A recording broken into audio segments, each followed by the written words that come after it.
Assalamualaikum warahmatullahi wabarakatuh. Hai semuanya, balik lagi ke podcast aku, Semua Dari Hati. Jadi kali ini kita akan ngebahas tentang kesehatan mental, yaitu bullying yang ada pada sekolah. Sebelumnya perkenalkan, nama saya Poppy Lutfiana Dewi, saya mahasiswa Universitas Negeri Semarang. Kali ini kita kedatangan narasumber nih.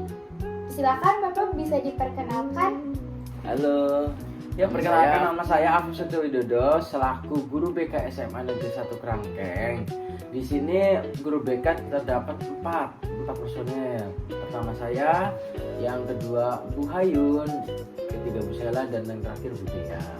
Oh iya, kalau di sekolah itu guru BK, satu guru BK itu mencangkup berapa siswa ya Pak? Kalau saya pribadi, saya memegang kelas 11.5 sampai dengan 11.12. Itu sekitar berapa orang Pak? Satu kelas itu terdiri atas 36 rata-rata. Oh, iya. Apakah semua itu bisa ditangani oleh Bapak semua? Kalau melihat idealitas angka itu sangat overload. Tapi kita di sini kolaborasi dalam artian kita bekerja sama untuk menyelesaikan suatu permasalahan. Jadi dalam siswa yang banyak itu BK juga berkolaborasi dengan wali kelas atau orang tua ya Pak? Komponen-komponen yang ada dalam suatu tindakan, pertama kita kolaborasi dengan guru BK, sama guru BK yang ada di ruangan. Lalu kita menyampaikan informasi-informasi juga ke wali kelas dan menggali suatu informasi juga dari wali kelas. Kalau misalnya apa sih yang masalah yang sampai tidak bisa Bapak pegang? Permasalahan yang harus dialih tangan kasus ialah termasuk permasalahan tentang kriminalitas juga bisa. Kalau ada kasus kriminalitas itu langsung dialihkan berarti ya Pak? Tidak langsung dialihkan, tidak. Kita proses dulu bagaimana jika memang kita di luar kemampuan kita. Oke. Jadi kali ini kita membahas tentang kasus bullying yang ada di sekolah nih Pak. Kasus bullying apa yang ada di sekolah yang terparah nih Pak dari sampai sekarang itu? Fenomena yang ada di SMA Negeri 1 Kerangkeng pada siswa dan siswi, terutama di kelas 11, kelas yang saya ampuh, itu banyak yang melakukan tindakan-tindakan pengancaman maupun kata-kata lewat media sosial. Oh ya Pak, terus bagaimana Pak? Kalau menurut pandangan saya, ketika kita mengetik atau menyalurkan, mengekspresikan suatu pribadi melewati media sosial, itu jika ke arah-arah, kalau zaman sekarang namanya toksik, jika ke arah-arah toksik itu membuat kita berpikiran ya, kecemasan yang ada, ketidaknyamanan ketika di kelas itu mempengaruhi semua. Jadi bullying verbal itu sangat mengganggu aktivitas belajar siswa juga ya Pak? Betul, karena seperti tadi yang Mbak Poppy sampaikan, semua dari hati. Ketika verbal chattingan di bahasa sini dicecer dan sebagainya, itu pasti mempengaruhi suasana hati dan mengakibatkan ketidaknyamanan ketika di kelas. Oh iya benar. Itu tuh sampai sekarang itu masih sering ada kasus seperti itu ya Pak? Intensitas sering dan tidaknya masih intensitasnya tidak di kategori masih sering. Tidak dipungkiri itu terus berjalan ya Pak? Ya. Terus terjadi ya Pak? Terus bagaimana sih Bapak selaku BK di SMA 1 Kerangkeng itu mengubah cara pola pikir anak-anak agar bullying itu tidak baik, tidak bisa dilakukan lagi di sekolah atau di lingkungan sekitar? beberapa hari yang lalu memang terjadi suatu permasalahan yang tadi saya sempat kemukakan, tetapi mohon maaf sekali lagi saya tidak bisa menyebutkan siapa namanya, hanya mungkin inisial saja, di mana dia bergenre wanita. Dia itu mengemukakan pendapat, tetapi dengan kata-kata yang kurang tepat, seperti ini. Ada sebuah oknum kelas 12 menanggapi atau menyalahkan peraturan sekolah seperti rambut gondrong, attitude tidak baik, baju seragam yang tidak atributnya tidak lengkap dan sebagainya. Nah, yang siswi ini, yang ketua MPK selaku ketua MPK ini ternyata menjustifikasi bukan pada oknum tersebut, melainkan satu angkatan yang disebut. Misalnya seperti ini. Semua kelas 12 itu melanggar aturan. Itu kan yang terjustifikasi satu angkatan, padahal hanya oknum tertentu saja. Nah, awal mula permasalahan yang ada itu dari situ. Chatting dibahas namanya anak zaman sekarang. Sindir-sindiran lewat media sosial itu kan sangat riskan sekali. Dibahas lagi. Pihak MPK-nya juga memancing. Yang kelas 12 ya makin ribut satu angkatan. Makin panas ya Pak? Makin panas. Ya. Jadi seolah-olah ini pihak MPK ini, yang tadi siswi yang selaku ketua MPK ini diserang oleh satu angkatan. Jadi dari perang medsos jadi kemana-mana ya Pak? Apakah itu masalahnya udah selesai atau sudah membaik atau masih seperti itu? Terselesaikan secara minta maaf memang itu sudah, tapi efeknya kita yang memperhatikan efek setelahnya, setelah permasalahan itu terjadi apa nih? Kalau begitu, bagaimana sih cara penanganan Bapak sebagai BK yang ada di SMA Negeri 1 Cangkeng? Kita memberikan treatment awal itu menggali informasi terlebih dahulu. Menggali informasi mungkin dari pihak yang Mbak tadi, siswi tadi kelas 11 ini, dan kelas 12 ini. Kita gali, mencari akar permasalahan, mencari yang penyebabnya seperti apa, kejadian realitanya seperti apa. Kita pun mengidentifikasi bagaimana mereka bersosial media, dalam artian kata-katanya bagaimana gitu. Kalau itu kan kasus pembulian verbal ya Pak.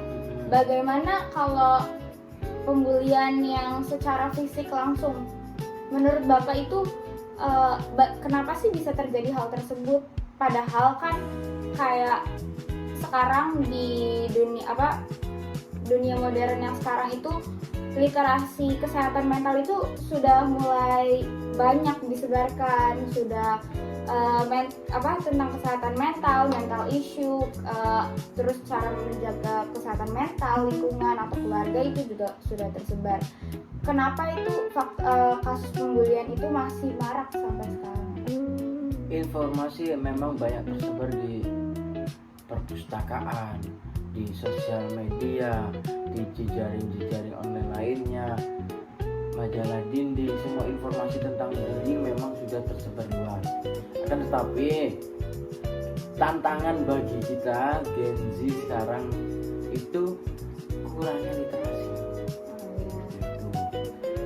Mereka lebih tertarik konten-konten yang dalam tanda kutip memberikan mood booster lah, bahasa sekarang mood booster bagi mereka untuk keceriaan, kegembiraannya, bukan tentang wawasan mereka. Jadi tetapi bukannya Gen Z sekarang itu malah sadar akan melek kesehatan mental itu ya Pak? Sadar atau tidak, mereka pun terkadang tidak mengerti apa sih itu kesehatan mental. Pada dasarnya mereka belum mengerti tentang apa itu kesehatan mental, bagaimana orang yang terserang mental dan cara menanggulanginya, mungkin mereka belum paham ke arah situ dan belum bijak. Kalau kita lihat kasus sosial media tadi, belum bijak menggunakan sosial media. Kalau misalnya dalam sudut pandang korban itu sendiri, jika korban itu sampai depresi atau stres atau ingin sampai di titik ingin mengakhiri hidupnya, itu bagaimana sih Pak cara penanganannya agar si korban merasa aman, si korban merasa, kalau misalnya kasus bullying di sekolah itu kan dia merasakan sehari-harinya gitu ya Pak. Nah, bagaimana sih si korban itu agar selalu nyaman, selalu aman gitu, Bapak sebagai BK di sekolah? Terakhir si siswi ini menemui saya, dia mengungkapkan bahwa ingin pindah sekolah. Dia menceritakan saya tidak kuat bla bla bla bla. Saya pun tidak sendiri untuk menangani kasus ini. Kita berkolaborasi sama guru BK untuk menguatkan dan memberikan informasi, memberikan bahasa saya ngadem-ngademin itu. Penguatan di siswi tersebut memang perlu dalam artian tidak hanya sekali bertemu. Kita harus mengontrol di hari-hari berikutnya, bagaimana perkembangan dia di sekolah, bagaimana perkembangan dengan teman-temannya. Terkadang orang yang tadinya aktif dalam suatu kegiatan organisasi seperti itu, dia jadi sekarangnya pandangan saya dikatakan itu dia shock dalam artian ternyata sosial media itu kejam, berpengaruh ya Pak. Walaupun ini awalnya masalah komunikasi.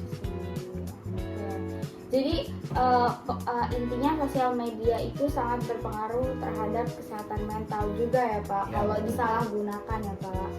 Terus bisa menjadi salah persepsi antar komunikasinya juga.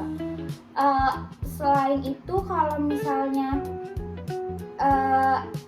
apakah faktor bullying ini, faktor yang membuli ini ada faktor dari lingkungan atau lingkungan keluarganya ya Pak, yang dapat memicu dia membuli seseorang lain gitu? Di lingkup SMA Negeri 1 Kerangkeng, siswi maupun siswanya dikategorikan banyak juga yang dalam tanda kutip broken home itu terkadang mempengaruhi perkembangan siswa maupun siswi. Perhatian di rumah ini di logikanya seperti ini, anak itu tidak dapat perhatian di rumah ya. Terus mereka mencari perhatian mungkin di sosial media. Tetapi ketika di sosial media kan banyak mata yang melihat, banyak jari yang mengetik untuk berkomentar. Dia tidak siap dengan hal itu. Iya, betul.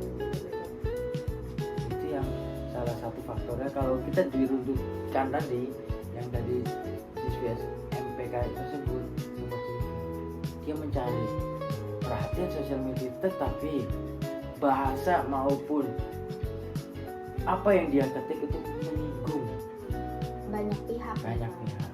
Iya, betul sekali. Lalu sampai sekarang itu apakah kayak jadi siswa itu keluar dari sekolah atau tetap berada di sekolah Pak? Untuk saat ini dia mulai menyadari ketika ada permasalahan. Dia ini jawaban dari yang siswi ini, saya harus tetap ada di sini karena ini kesalahan saya, perilaku saya yang mengakibatkan huru hara di sekolah, walaupun saya sekarang dikategorikan belum sepenuhnya siap untuk menghadapi ini, tapi saya harus menghadapi ini. Jawaban dari dia. Berarti si siswi itu juga mendapatkan sanksi sosial seperti dijauhi oleh teman-temannya juga ya Kak berarti? Betul, tetapi ada satu siswi itu mereka satu kelas yang merangkul dia, menguatkan dia. Terkadang memang konseling teman sebaya itu perlu dilakukan ketika keadaan seperti ini. Sangat penting berarti ya Pak, ada dukungan sosial dari teman juga. Penting biar siswi ini tidak merasa sendirian, tidak merasa seakan-akan dia tidak punya teman. Kita mengubah pemikirannya menjadi profesi. Ya, jadi itu aja sih Pak yang kita sekarang harus kembangkan lagi, seperti literasi kesehatan mentalnya, atau kita sendiri yang harus menyadari bagaimana secara penanganan kesehatan mental itu. Dan kesimpulan yang saya ambil itu kayak berarti kita harus berhati-hati juga dalam bermain sosial media, harus berhati-hati dalam cara bertutur kata kepada teman atau lingkungan terdekat sendiri, karena kita tidak tahu bagaimana orang itu menanggapinya, bagaimana orang itu menyikapinya. Itu saja sih Pak. Terima kasih sekali Pak untuk apa yang udah Bapak kasih informasi ke saya dan ke teman-teman yang lain juga. Terima kasih banyak Pak. Semoga kita bisa bertemu di lain waktu juga, di podcast saya juga lagi. Terima kasih. Bye semuanya. Aku akhirin podcast Semua Dari Hati. Bye bye. Assalamualaikum warahmatullahi wabarakatuh. Merangkup semua kegiatan yang ada di. Ntar dulu deh.